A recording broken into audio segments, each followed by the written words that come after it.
Here's a reading of the first chapter of a book I've been working on. This is a future I'm trying to help avoid. It's sure going to take a lot of people to do it though. As Orwell said about 1984, it is the direction in which we are currently heading. It was a still, crisp autumn day, and the clocks were striking 14. The frosted leaves were thawing under the gentle sun. But Jack Jones hadn't seen the weather firsthand since childhood. Few people had. The world has been in a perpetual state of lockdown for 25 years now. Only those performing duties deemed essential by the world government were permitted to breathe fresh air or feel the warmth of the sun on their skin. Those under 25 years knew nothing else. Always inside, between the same four walls.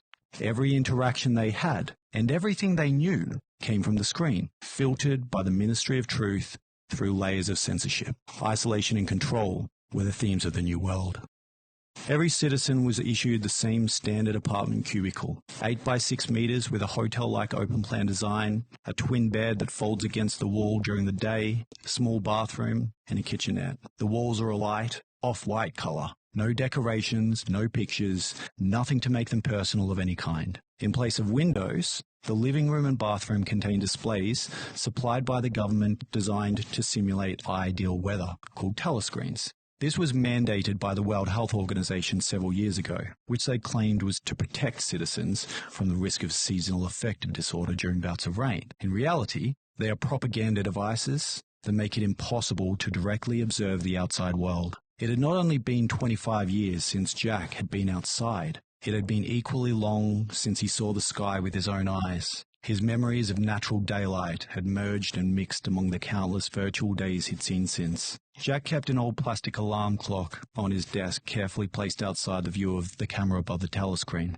It was rectangular, with numbers that were green and black. An antique, but it still worked, and Jack preferred it to the normal ones that were all the same. The numbers on it were illuminated, and so were the buttons. The font and color matched. Jack's father bought it for him for a few pounds from a flea market when he was a boy, and he bought some extra buttons to replace the old ones that initially came with it. Plastic was scratched and chipped in many places, giving it a rugged appearance, and it was somewhat dirty, but he treasured it just as it was. It was the one contrast he had to the sterile plainness of the apartment to which he was bound. Jack often chose to sit on the floor rather than his bed or chair because in some way it felt less to him like conforming than sitting on one of the designated seating zones. The hardwood was cool and smooth under his legs, and he could feel the ridges of the grain pressing into his skin. To sit on the floor was to risk being seen as different, and Jack knew that the consequences could be severe, but he couldn't help but rebel in some small ways. Even if it was only something as innocuous as choosing where to sit. It made him feel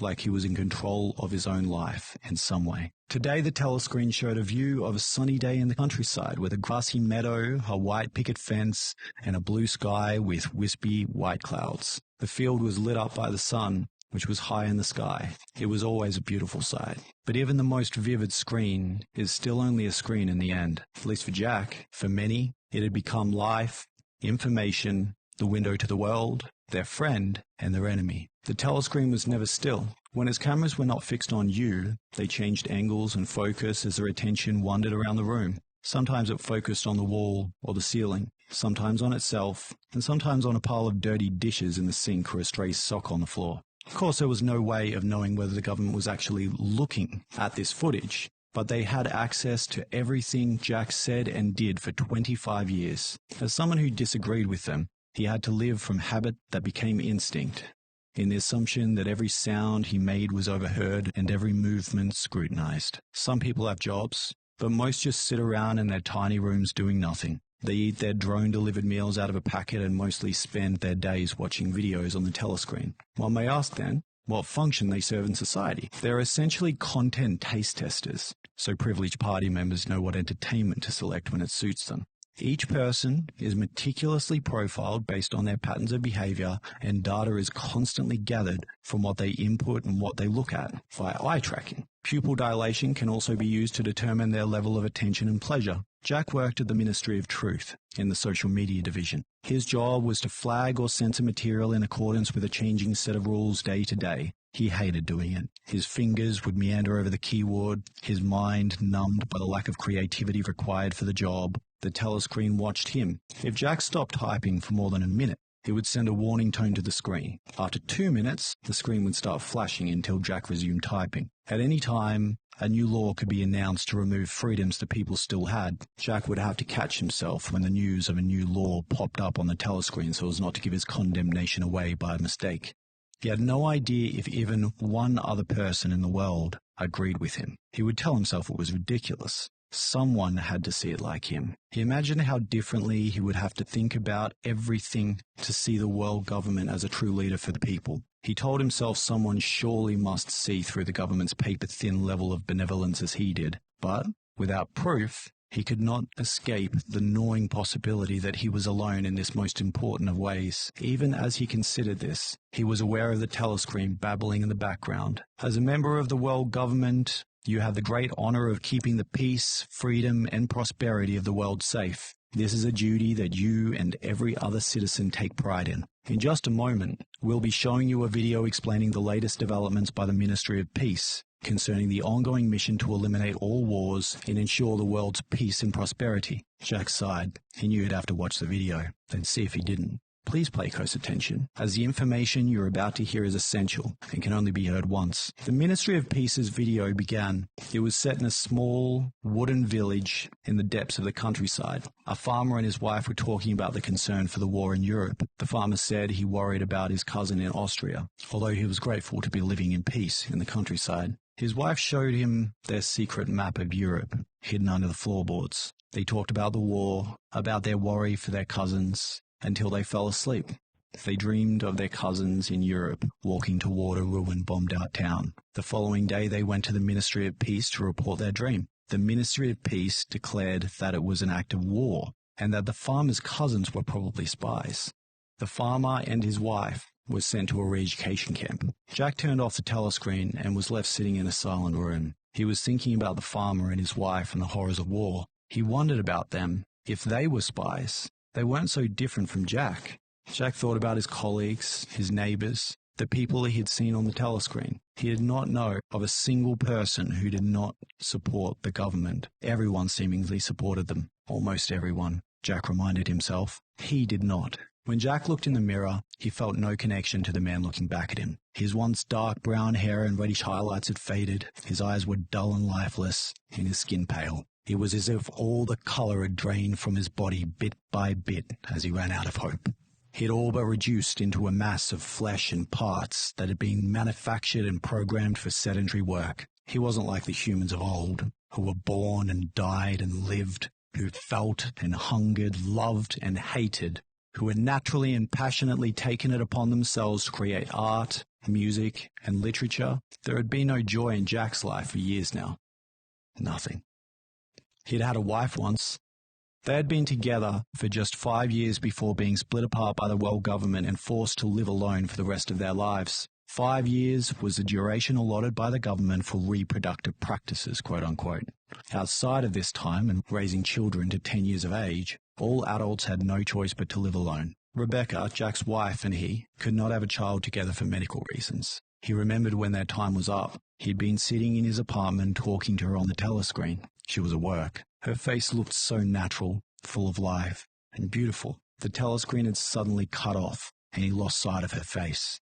A few seconds later, a man in a white uniform came to his door and told him politely but firmly that he must go with him. The man took his arm and led him outside. In the street, more white uniformed officers were waiting for him. They put him in the back of the van and drove away to an unknown location. There, Jack was made to wait for 2 hours before being called into a small room. Inside were 2 men and a woman. One of the men was reading a list of names on paper. When Jack's name was called, he was told to stand up, and when he did so, the woman nodded once, and the man reading the list said, "You are to be separated from your wife." Jack had been told not to speak, but he couldn't help squeaking.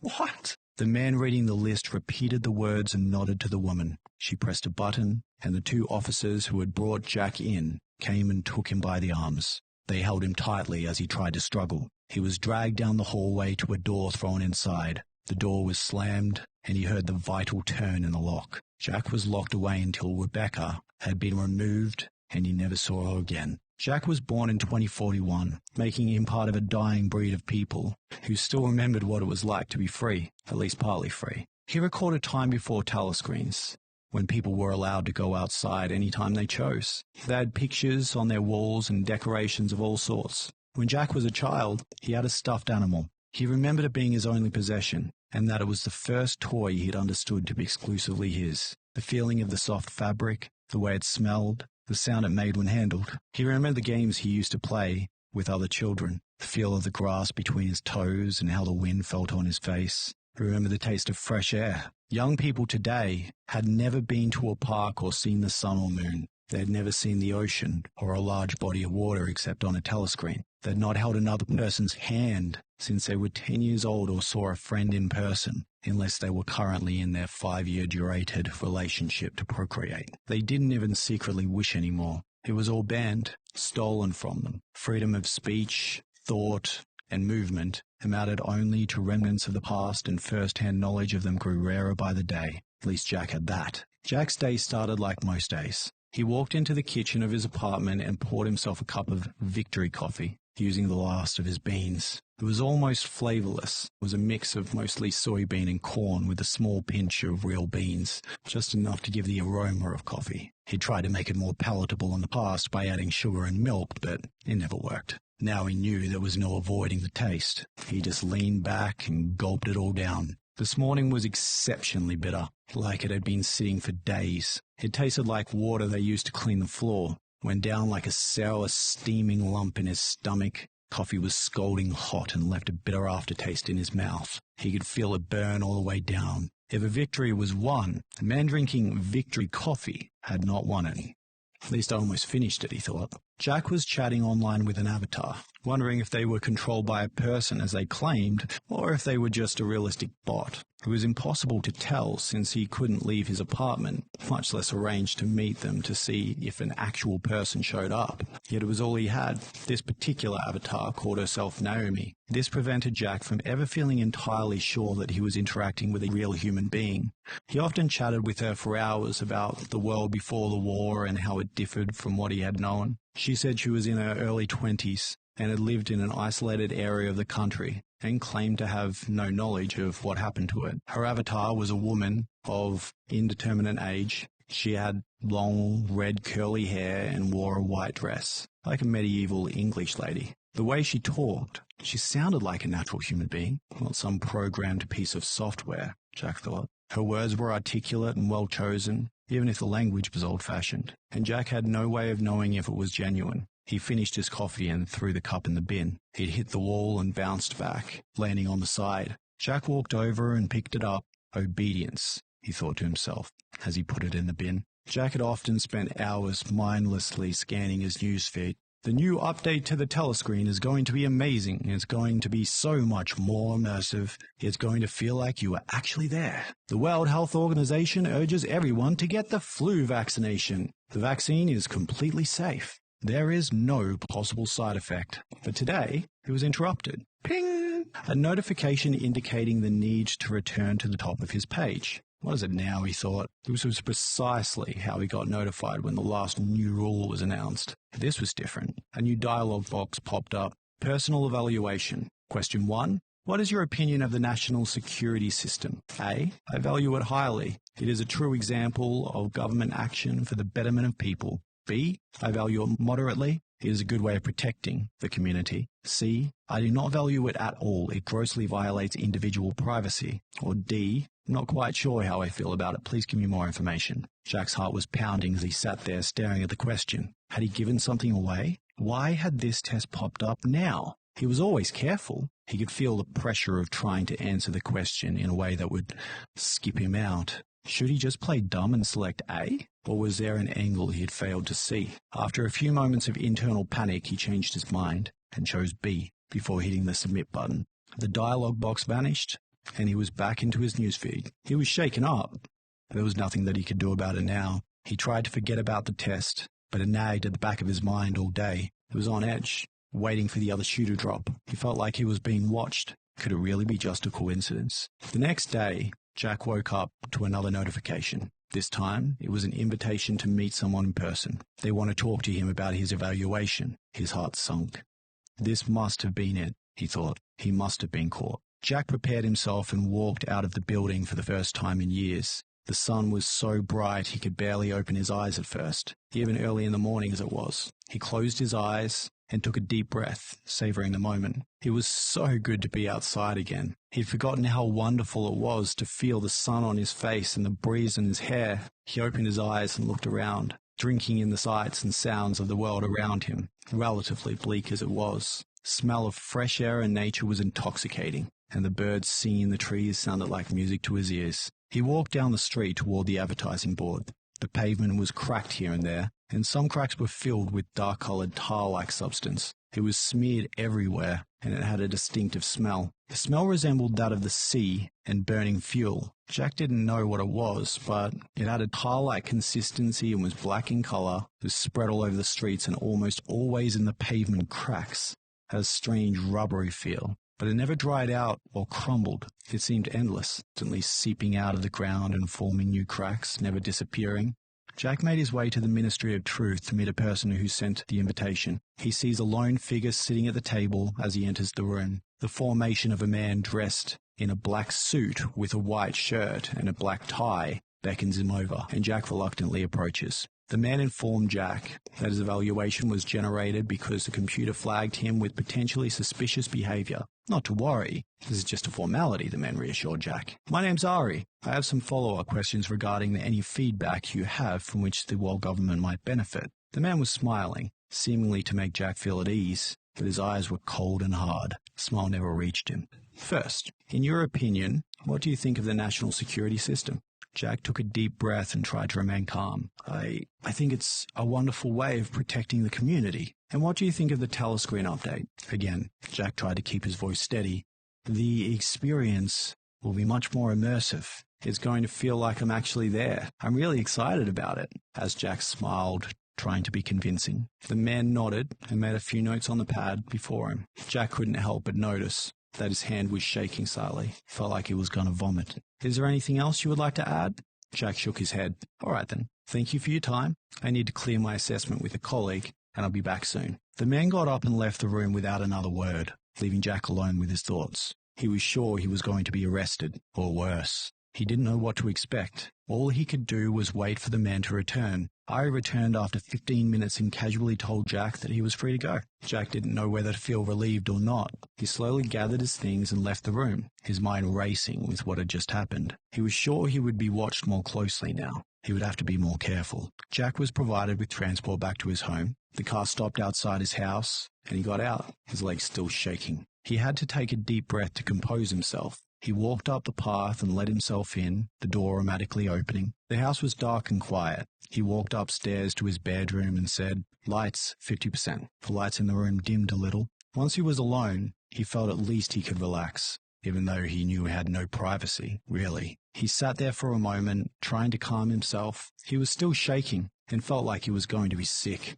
He took a few deep breaths and closed his eyes. It was hard to forget such a surreal experience, trying to block out the image of the room he'd just been in. He thought long and hard about his responses and how he must have appeared to Ari. Did he seem like a threat? Jack couldn't shake the feeling that he had somehow failed the test and given himself away. All he could do was hope he hadn't. He would just have to be more careful. He thought of the room again and shuddered. He had to forget it. He had to ignore it or he was finished. An innocent man would be more relaxed. He walked over to his wardrobe, opened it, removed his clothes, put them on the bed, and pulled on some fresh ones. Then he stepped back to the mirror again, looking at the image in the reflection. He looked better, still tired, but better. He turned away from the mirror and walked downstairs. He entered the kitchen, poured himself a glass of water and drank it down in one go before pouring another. He sat at the kitchen table and put his head in his hands, trying to collect himself. He had to think about what he was going to do next. How to behave going forward. He'd need time to devise a plan. But for now, Jack had work to do. So he took his seat in front of the telescreen and began reading his latest updates to summarize.